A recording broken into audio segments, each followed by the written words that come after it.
Tu as toujours eu envie de faire un visuel sur Canva qui ne soit pas coupé sur ton feed Instagram? Alors tu es au bon endroit, j'ai la solution pour toi. Comme tu peux le voir ici, le visuel est totalement coupé. Et c'est ce qui peut totalement se passer sur ton feed Instagram si tu n'utilises pas les bonnes dimensions ou si tu n'utilises pas justement les règles et les repères. C'est du coup ce qu'on va voir aujourd'hui. Le feed Instagram, c'est essentiellement la vitrine de ton entreprise ou de ta marque sur Instagram. Et c'est donc crucial de gérer cette vitrine avec soin pour t'assurer que tu présentes ton entreprise et aussi toi-même de manière cohérente et professionnelle.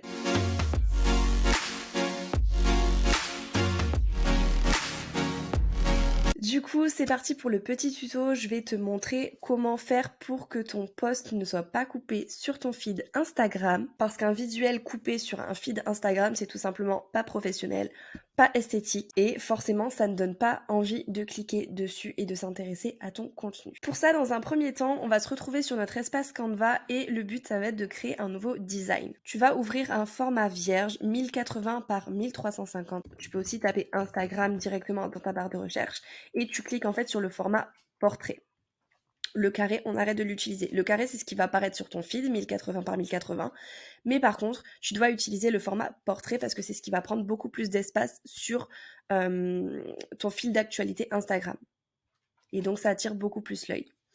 Donc, tu vas cliquer et ouvrir ce nouveau design. Déjà, la première chose à faire, ça va être de cliquer sur Fichier, paramètres d'affichage et afficher les règles et les repères.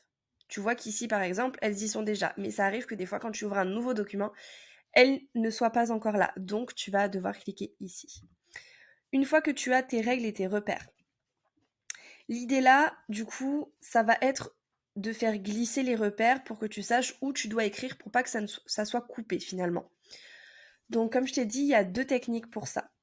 La première, ça va être tout simplement de faire glisser tes repères. Du coup, la marge haute doit être à 135 et la marge basse à 1215. Je vais bouger ma tête parce que sinon, on ne verra pas.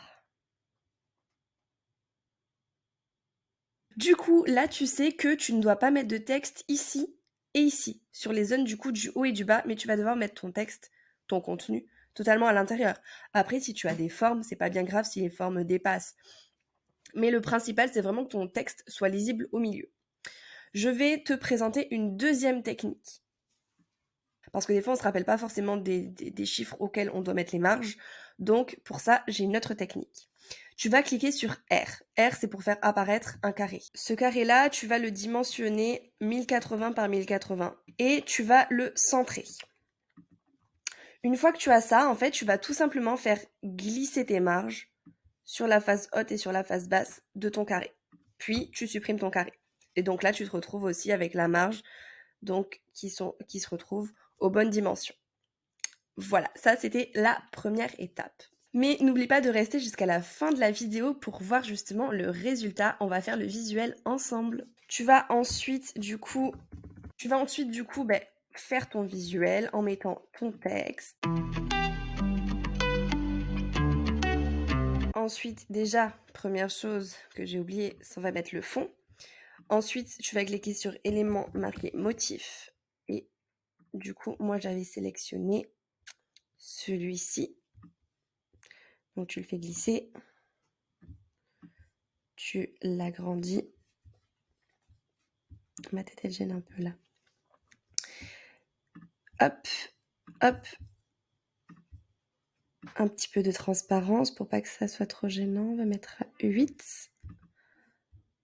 Calque. Mettre à l'arrière-plan. Hop. En fait, j'avais mis en clair, ça sera mieux. Voilà. Tac. Donc là, on va du coup modifier la police. Donc moi, j'utilise la Ralloway. Hop. Hop. Ensuite, ça, on va le mettre en majuscule. Hop. On avait mis un rectangle derrière pour mettre en avant justement le terme. Ensuite, on l'avait mis en beige. avec en gras. Ça, c'était en violet. Hop. Hop. Ça, on va augmenter les dimensions.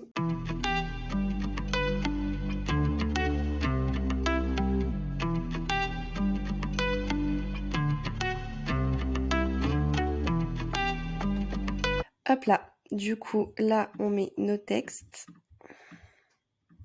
Je vais le déplacer. On va ajouter du coup le petit portrait.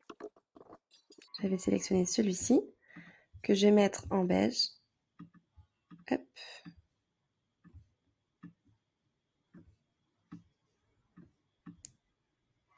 Tac. Là, on va un petit peu monter mon texte pour pas que ça gêne. On peut le rapprocher un petit peu. Hop. Tac.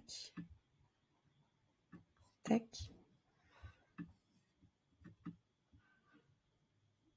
On centre tout ça. Et voilà, le visuel est fini, le tour est joué. Maintenant, tu as un visuel qui est totalement lisible depuis ton feed, qui est aussi esthétique, contrairement à celui qu'on avait précédemment, qui fait professionnel et surtout qui donne envie de te faire confiance. Donc, comme quoi, juste en changeant une petite chose avec les règles et les repères, tu as un visuel qui est totalement différent. Voilà, maintenant tous tes visuels seront bien lisibles depuis ton feed grâce à l'ajout des marges et des repères sur Canva. Si tu as aimé ce format de vidéo, n'hésite pas à me mettre un commentaire, un petit like et à t'abonner pour ne pas manquer les prochaines vidéos. Je te dis à jeudi prochain.